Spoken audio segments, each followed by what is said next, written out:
जय गुरु जी। संगत जी, संगत जी, आप थोड़ा पूजा पाठ में लगिए, थोड़ा सा आप गुरु जी करिए। जब अंदर कोई चीज़ चलती है तो जाहिर है सबसे पहले परिवार वाले जो होते हैं साथ में, उनको पता चलता है, क्योंकि अंदर चल रही चीज़ें बाहर तो आएंगी, कुछ तो आएंगी, बहुत नहीं, सारी नहीं, पर कुछ तो आएंगी। तो जब अंदर गुरु जी चलता है ना, तो बाहर आपकी बातों में भी गुरु जी होता है।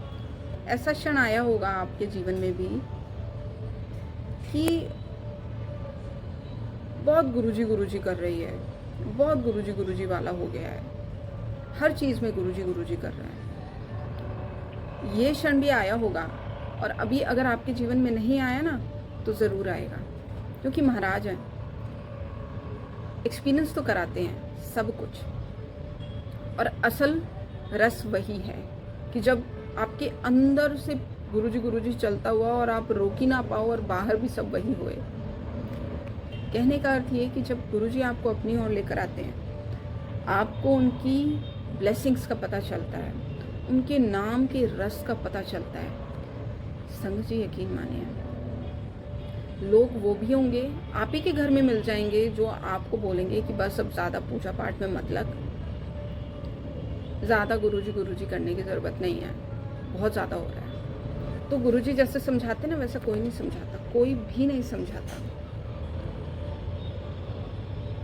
महाराज की कही हुई बातें, आपने एक व्याख्या है, उस शब्द में भी आपने सुनी होगी कि 12 साल बालपन बीता, 20 बरस कुछ तप न कीता, 30 बरस कोई देव न पूजा, फिर पछताना किरत भयो। मतलब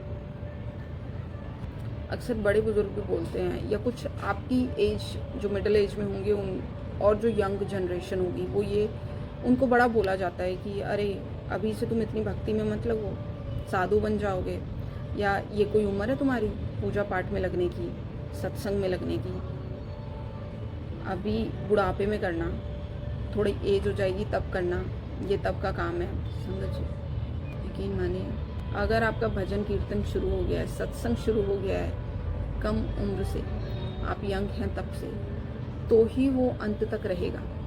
नहीं तो अभी अगर मौज मस्ती में काटा है, सत्संग पूजा पाठ में थोड़ा भी ध्यान नहीं लगाया, तो यकीन मानिए अंत समय में, जब लोग कहते हैं ना बुढ़ापे में होगा, बुढ़ापे में आने तक में आपका मन ही नहीं लगेगा इसमें, क्योंकि प्रैक्टिस नहीं की कभी, इसलिए।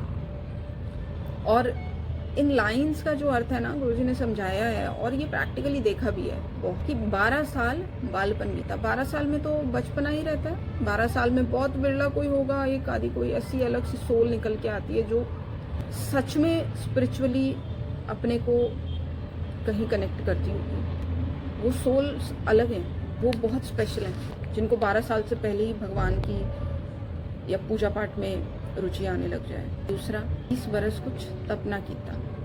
20 ईयर्स का होते होते इंसान, चाहे लड़का हो चाहे लड़की, आप देखो सिर्फ और सिर्फ पढ़ाई, करियर, इन सब, कोई तप पूजा पाठ, कोई इतना नित्यनेम नहीं होता। 30 बरस कोई देव ना पूजा, 30 ईयर्स तक आते आते कोई देवता, कोई पूजा पाठ नहीं कहीं भी। क्यों? करियर में बिजी हैं, कुछ शादी हो गई, सब मटीरियलिस्टिक वर्ल्ड की चक्कर में फंसे हुए, आधी उम्र निकल गई।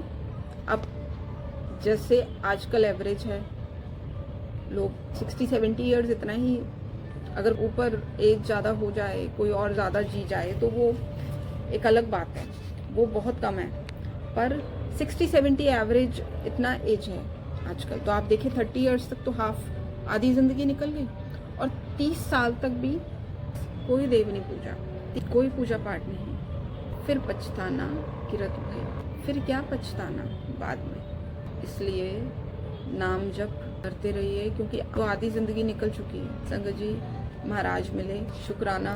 अगर वो आपको लिव लगा ले रहे हैं, चरनी लगा ले रहे हैं, आपको नाम का रस आने लगा है, आप यकीन मानिए बहुत ब्लेस्ड है, क्योंकि ये सबको नहीं मिलता। कुछ को मांगना पड़ता है और कुछ को बिन मांगे मिल जाता है। तो जिनको बिन मांगे मिल रहा है, उसका अनुभव करते रहिए, गुरुजी बहुत नज़ारे दिखाते हैं। और जिन्हें नहीं हुआ है अभी तक, ऐसे हैं नहीं उन्होंने अनुभव किया है, तो गुरुजी से अरदास करिए, गुरुजी देंगे। और एक बार अनुभव करने के बाद में आपको फ़र्क पता चल जाएगा हमारी मांग क्या होनी चाहिए गुरुजी से उस चीज़ का। शुक्राना गुरुजी।